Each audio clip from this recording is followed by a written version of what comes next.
नमस्कार दोस्तों, आप सभी का स्वागत है एक बार फिर से अपने चैनल भक्ति की शक्ति में। तो दोस्तों, आज हम सुनते हैं माता संतोषी की व्रत कथा को। यदि आप शुक्रवार का व्रत करते हैं तो शुक्रवार की व्रत कथा आपको अवश्य सुननी या पढ़नी चाहिए। ऐसा करने से माता की पूजा अर्चना संपूर्ण होती है। आइए शुरू करते हैं माता संतोषी व्रत कथा को। एक गांव में एक बुढ़िया रहती थी जिसके 7 बेटे थे। 6 बेटे कमाने वाले थे और एक बेटा निकम्मा था। बुढ़िया माँ 6 पुत्रों का झूठा 7वें पुत्र को दे देती। 7वां पुत्र एक दिन अपनी पत्नी से बोला, देखो मेरी माता का मुझ पर कितना प्रेम है। वह बोली, क्यों नहीं, सबका झूठा बचा हुआ तुमको खिलाती हैं। वह बोला, जब तक आंखों से ना देखें मान नहीं सकता। पत्नी ने हंसकर कहा, देख लोगे तो तब मानोगे। कुछ दिन बाद एक बड़ा त्योहार आया। घर में 7 प्रकार के भोजन और चूरमा के लड्डू बने। वह पत्नी की बात को जांचने के लिए सिर दर्द का बहाना बनाकर पतला कपड़ा सिर पर ओढ़कर रसोई में जाकर सो गया और कपड़े में से सब देखता रहा। 6 भाई भोजन करने आए। उसने देखा माँ ने उनके लिए सुंदर सुंदर आसन बिछाए, 7 प्रकार की रसोई परोसी और आग्रह कर करके उन्हें भोजन कराती रही। वह देखता रहा। 6 भाई भोजन करके उठ गए। तब माँ ने उनकी 5 थालियों में से लड्डुओं के टुकड़ों को उठाया और एक लड्डू बनाया। झूठन साफ कर माँ ने उसे पुकारा, उठ बेटा उठ, तेरे भाइयों ने भोजन कर लिया, तू भी उठकर भोजन कर ले। उसने कहा, माँ मुझे भोजन नहीं करना, मैं परदेश जा रहा हूँ। माता ने कहा, कल जाना हो तो आज ही जा। वह बोला, हाँ हाँ जा रहा हूँ। यह कहकर वह घर से निकल गया। चलते समय उसे पत्नी की याद आई। वह गौशाला में कंडे थाप रही थी। वहां जाकर वह बोला, मेरे पास तो कुछ नहीं है, यह अंगूठी है सो ले ले और अपनी कोई निशानी मुझे दे दो। वह बोली, मेरे पास क्या है, यह गोबर भरा हाथ है। यह कहकर पत्नी ने उसकी पीठ पर गोबर के हाथ की थाप मार दी। वह चल दिया। चलते चलते दूर देश में पहुंचा। वहां एक साहूकार की दुकान थी। वहां जाकर बोला, सेठ जी मुझे नौकरी पर रख लो। साहूकार को नौकर की सख्त जरूरत थी। साहूकार ने कहा, काम देखकर तनख्वाह मिलेगी। उसने कहा, सेठ जी जैसा आप ठीक समझे। उसे साहूकार के यहाँ नौकरी मिल गई। वह वहाँ दिन रात काम करने लगा। कुछ दिन में दुकान का लेन देन, हिसाब किताब, ग्राहकों को माल बेचना, सारा काम करने लगा। साहूकार के 7-8 नौकर थे। वे सब चक्कर खाने लगे, लेकिन उसने अपनी लगन, परिश्रम और ईमानदारी से सभी को पीछे छोड़ दिया। उसने अपने किए का फल मिला। सेठ भी उसके काम को देखकर बहुत प्रसन्न था और 3 महीने में ही उसके मुनाफे में साझेदार बना लिया। परिश्रम करते करते 12 वर्ष में ही वह नगर का नामी सेठ बन गया और सेठ अपना सारा कारोबार उस पर छोड़कर बाहर चला गया। इधर उसकी पत्नी पर क्या बीती वह सुने। सास ससुर उसे दुख देने लगे। गृहस्थी का काम करवाकर उसे लकड़ी लेने जंगल में भेजते। इस बीच घर की रोटियों के आटे से जो भूसी निकलती उसकी रोटी बनाकर रख दी जाती और फूटे नारियल की नरेली में पानी दिया जाता। इस तरह दिन बीतते रहे। एक दिन वह जब जंगल में लकड़ी लेने जा रही थी तब उसे रास्ते में बहुत सी स्त्रियां संतोषी माता का व्रत करती दिखाई दी। यह वहां खड़ी होकर पूछने लगी, बहनों यह तुम किस देवता का व्रत करती हो और इसको करने से क्या फल मिलता है? इस व्रत के करने की क्या विधि है? यदि तुम अपने इस व्रत का विधान मुझे समझाकर कहोगी तो मैं तुम्हारा बड़ा एहसान मानूंगी। में से एक स्त्री बोली, सुनो यह संतोषी माता का व्रत है। इसके करने से निर्धनता, दरिद्रता का नाश होता है, लक्ष्मी आती है, मन की चिंताएं दूर होती हैं, मन को प्रसन्नता और शांति मिलती है, निपुति को पुत्र मिलता है, प्रीतम बाहर गया हो तो वह शीघ्र लौट आता है, कुंवारी कन्याओं को मन पसंद वर मिलता है, चलता मुकदमा खत्म हो जाता है, कलह कलेश की निवृत्ति हो, मुख शांति होती है, घर में धन जमा हो, धन जायदाद का लाभ होता है तथा और जो कुछ भी मन में कामना हो संतोषी माता की कृपा से वह सभी पूरी हो जाती है। इसमें कोई संदेह नहीं है।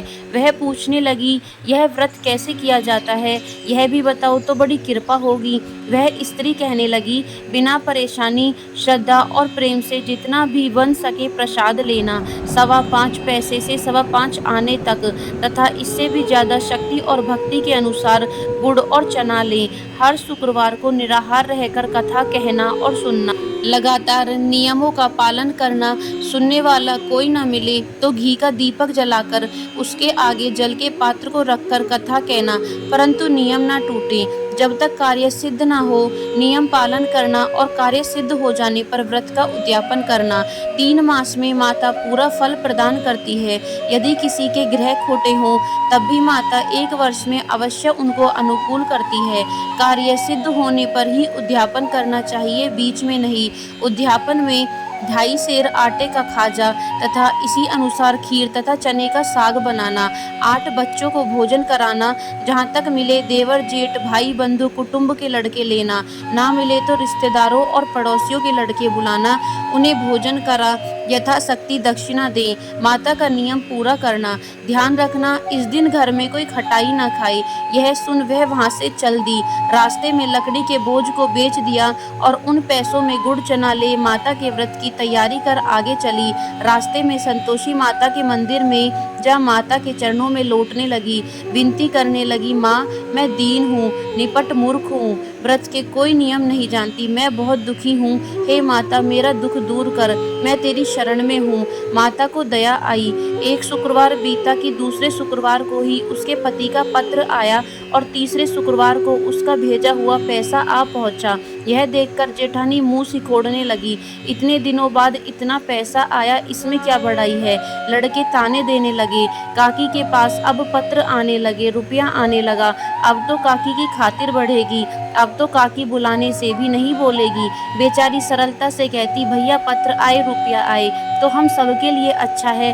ऐसा कहकर आंखों में आंसू भरकर संतोषी माता के मंदिर में चली गई। मातेश्वरी के चरणों में गिरकर वहां रोने लगी। माँ मैंने तुमसे पैसा नहीं मांगा, मुझे पैसे से क्या काम, मुझे तो अपने सुहाग से काम है।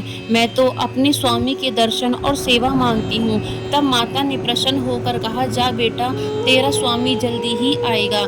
यह सुन खुशी से बावली हो वह घर आकर काम करने लगी। संतोषी माँ विचार करने लगी, इस भोली पुत्री से मैंने कह तो दिया कि तेरा पति शीघ्र आएगा, पर आएगा कहाँ से। वह तो इसे स्वप्न में भी याद नहीं करता, उसे इसकी याद दिलाने तो मुझे ही जाना पड़ेगा।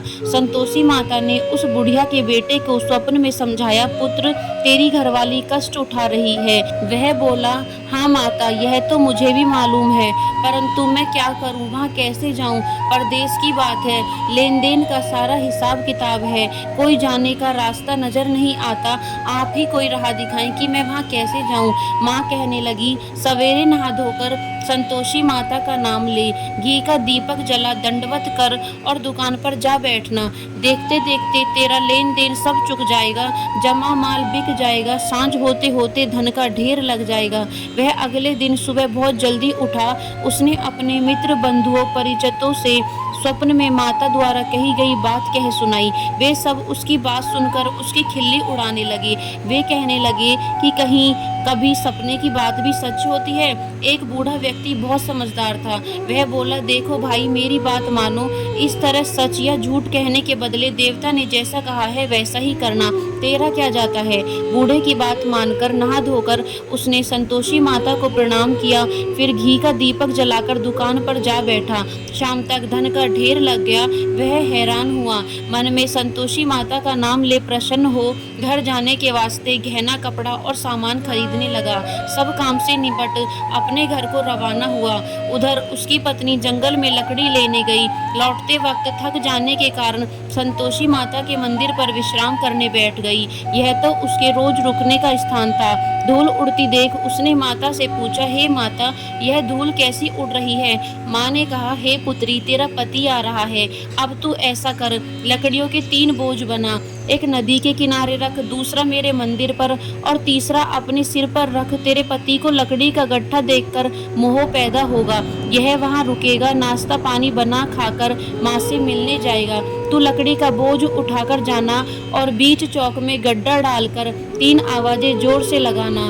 लो सासू जी लकड़ियों का गट्ठा लो, भूसी की रोटी दो, नारियल के खोपरे में पानी दो, आज कौन मेहमान आया है। संतोषी माता की बात सुनकर वह बोली, बहुत अच्छा माँ, कहकर प्रसन्न मन से लकड़ियों के 3 बोझ बना लाई।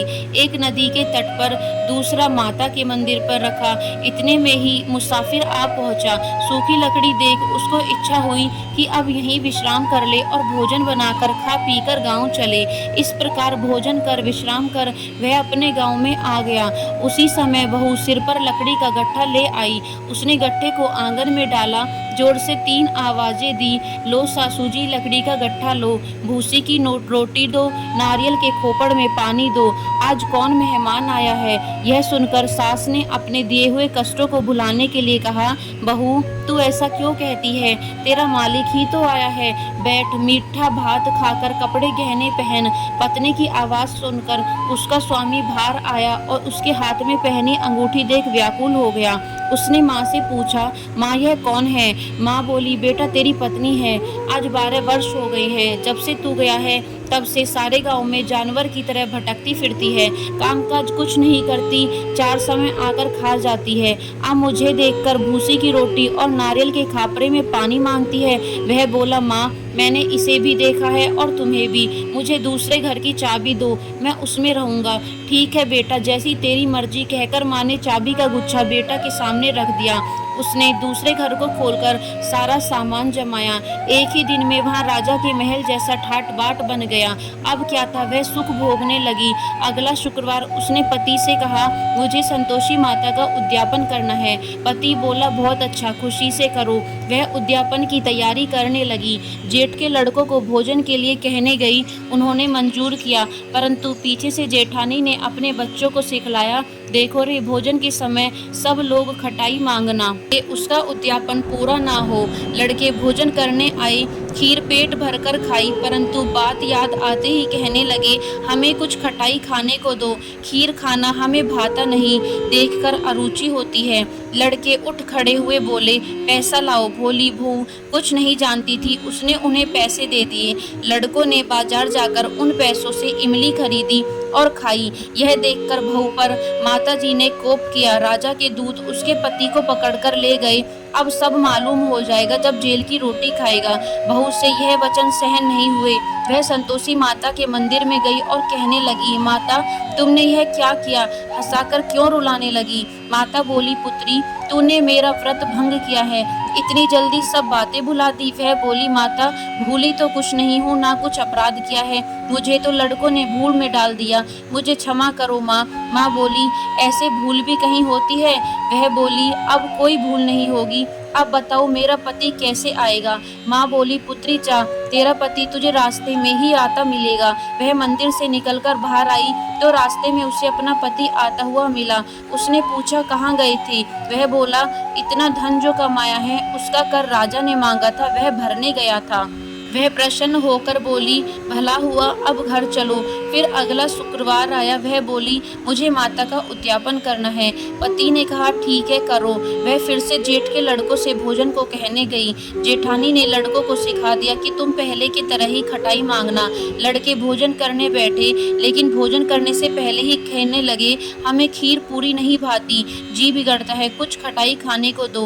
वह बोली, खटाई खाने को नहीं मिलेगी, खाना है तो खाओ। उनके उठकर चले जाने पर उसने ब्राह्मणों के लड़के बुलाकर भोजन करवाया। दक्षिणा की जगह उन्हें एक एक फल दिया। इससे संतोषी माता प्रसन्न हो गई।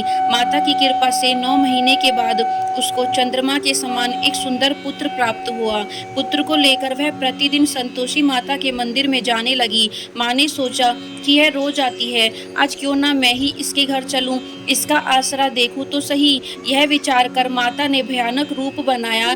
गुड़ और चने से सना मुख, ऊपर से मूंड के समान होठ, उस पर मक्खियां भिनभिना रही थी। दहलीज पर पैर रखते ही उसकी सास चिल्लाई, देखो रे, कोई चुड़ैल डाकिन चली आ रही है, आओ लड़को इसे भगाओ, नहीं तो सबको खा जाएगी। बहू रोशनदान से सब देख रही थी। वहीं प्रसन्न हो उठी आज मेरी माता मेरे घर आई है। यह कहकर दूध पीते बच्चे को गोद से उतार दिया। इस पर उसकी सास क्रोध में भरकर बोली, अरे रांड, इसे देखकर कैसी उतावली हुई है जो बच्चे को पटक दिया।